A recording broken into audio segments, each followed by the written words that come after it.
So let's go ahead and get this open. And then if you come around here, you can see right down in here is the grid heater bolt. And if you wiggle test it, this one is moving. We're gonna start by removing this engine cover, and it is 4 5/16 bolts.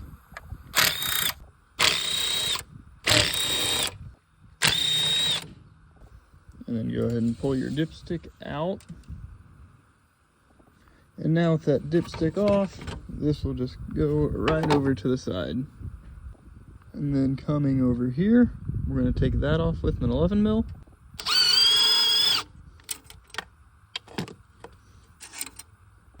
And then with that V-band clamp all the way off, we'll come over here and take out these 4 10 millimeter bolts. I forgot to put the 10 mil on this. There we go. With the right size on the impact, fits a lot better.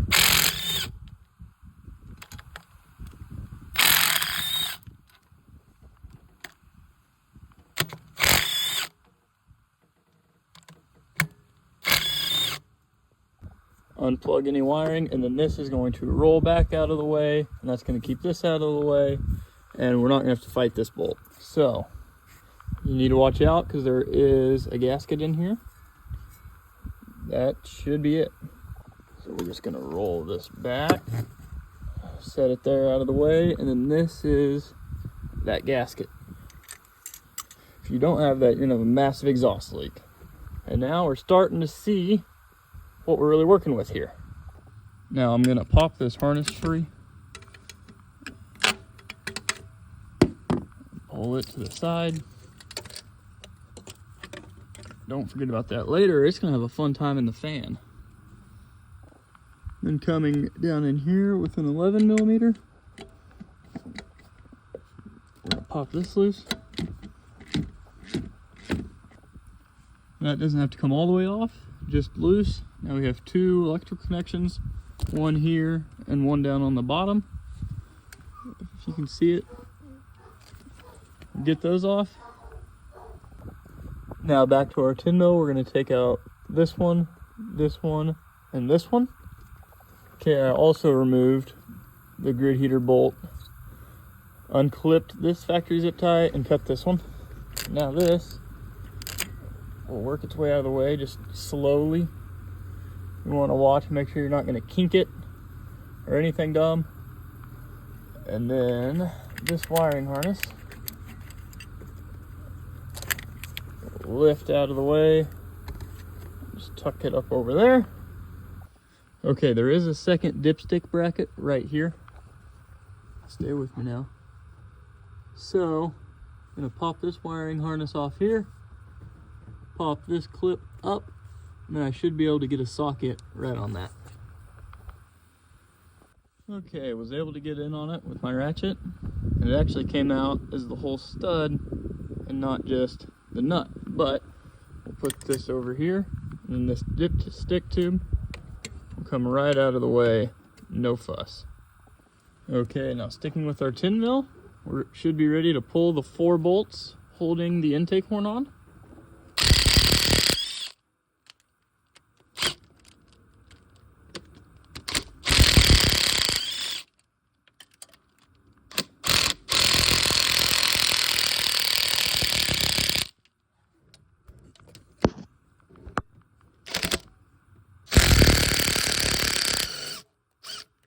And I apologize, there are 6 bolts.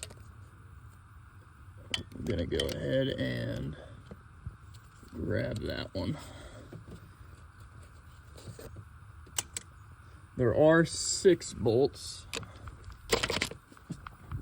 1 in each corner, 1 in the middle there, and this one here, which is already removed.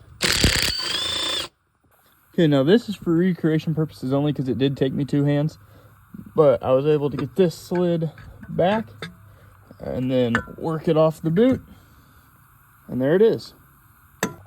And now with everything opened up, we are really able to see just how loose that is.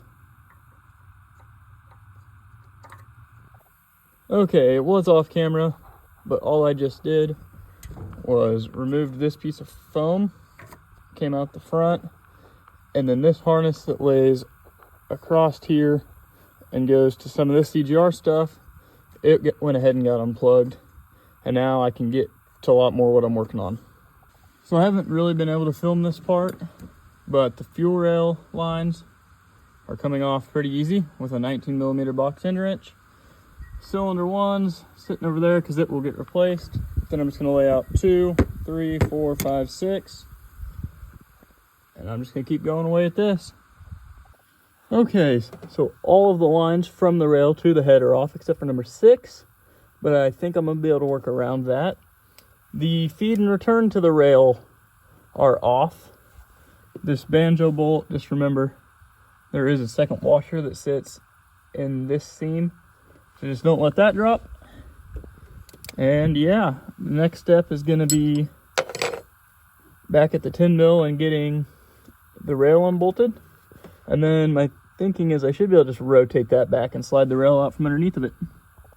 Okay, and as you can see, the fuel rail is out, but number 6 line is still in. So I was able to rotate it up and out of the way. There is a plug on the back of the fuel rail. You can see it back there in purple. So the next step is going to be to go ahead and get the last couple bolts out of this. So there's one here, one here, one here. Then I believe there should be one in the back. Yep, right there. And now that the fuel rail isn't on it, we're going to go ahead and give this another. Holy cow. Is that even... Oh, goodness. Well, okay then. Glad we're doing this.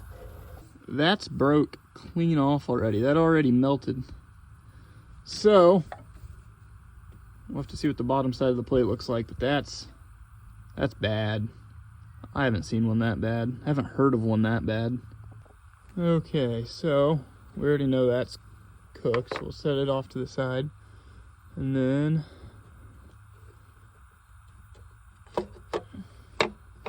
what are we hitting on back there?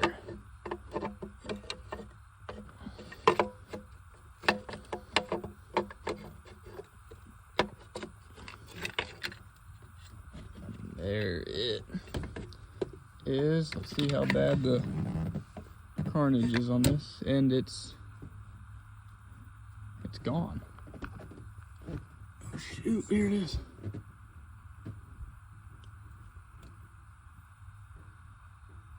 That really could have been bad. Where was it sitting? Somewhere in there.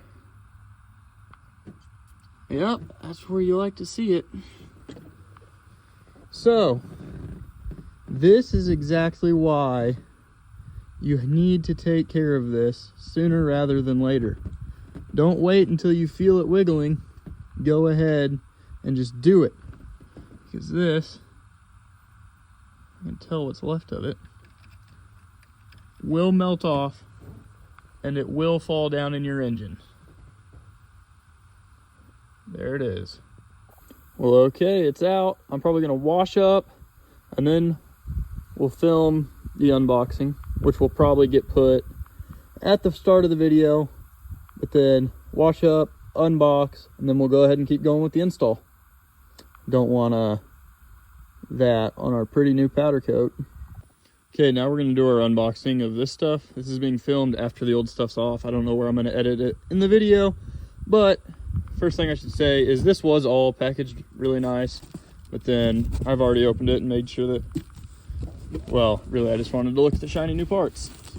So now it's all just kind of thrown back in there, but here we have the Monster Ram.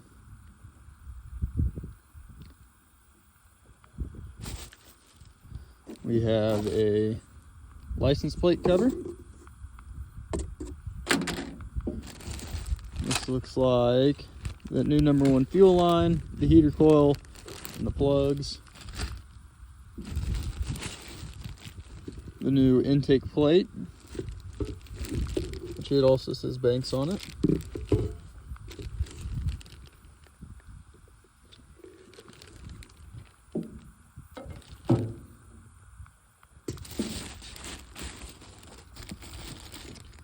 zip ties, I believe an extension harness maybe.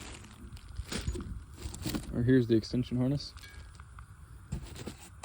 This is the packaging that the intake plate came in.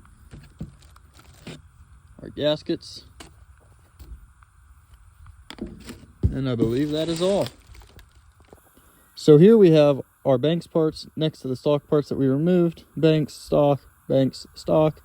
And as you can see, this outlet is much larger than the small, you can't tell because how dark it is, but this outlet's only actually that wide compared to the Banks. We are gonna have to take the throttle body and swap it over, map sensor, swap it over. But other than that, straight across to straight across,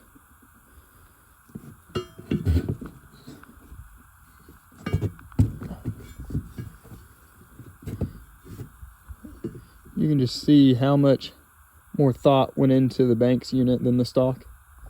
And then on the actual intake plenum plate, you can see this is all open because they used that coil style heater in the top compared to this grid heater. And the only other main difference is going to be this intake air temperature sensor gets relocated to here, and that's what that extension harness is for. The back side, and it's all smooth compared to stock, which is webbed. I don't know how much of a difference that would really make, but those are kind of the differences. New intake plate is down. I didn't video it because I needed two hands to make sure I got the gasket lined up good. Gonna keep going. Okay, now as per instructions, we're gonna torque these down to 18 foot-pounds.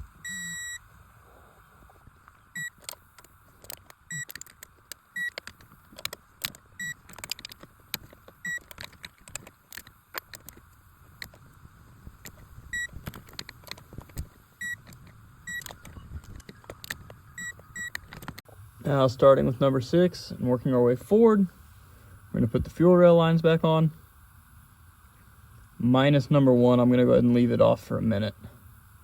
And go ahead and get these put back on. Okay, I'm back. It is 3 days later because when they send you your new fuel line, this is the stock one. If you look at that fitting. And then this is what actually came with the kit. And my first thought was, well, I ordered it wrong. That's on me. And I looked at it and it is not ordered wrong. Even the packaging says 07 to 18. And I got the 19 and up line. So 3 days later, we have the correct line. We're gonna keep going. Put this number 1 injection line on, and then we'll be ready to go with that air horn. Okay, so to get to that bolt, I had to pull this valve cover breather off. It looks like this. And it was just a 19, and it was fairly loose. Okay, all our bolts are on and tightened to 20 foot-pounds. Now, I think the way this is gonna lay, I'm gonna go ahead and wanna do these first, but I'm not sure. First thing first though, we're gonna go ahead and put that back in. And we're gonna go ahead and reattach the line to it. Okay, so the coil heater and our 2 plugs are in. We got our copper washer in there. Time to route and mount this, and then we'll be able to lay this EGR back over. Okay, I kind of stopped videoing because it's raining on and off, and I just wanted to be able to get it done, but wiring harness was all put back. Got this boost clamp on, this crossover's on, EGR's on. She's ready to go. Burping, drinking Mountain Dew, but yep, did use the extension harness for that back there. But, yep, there she is.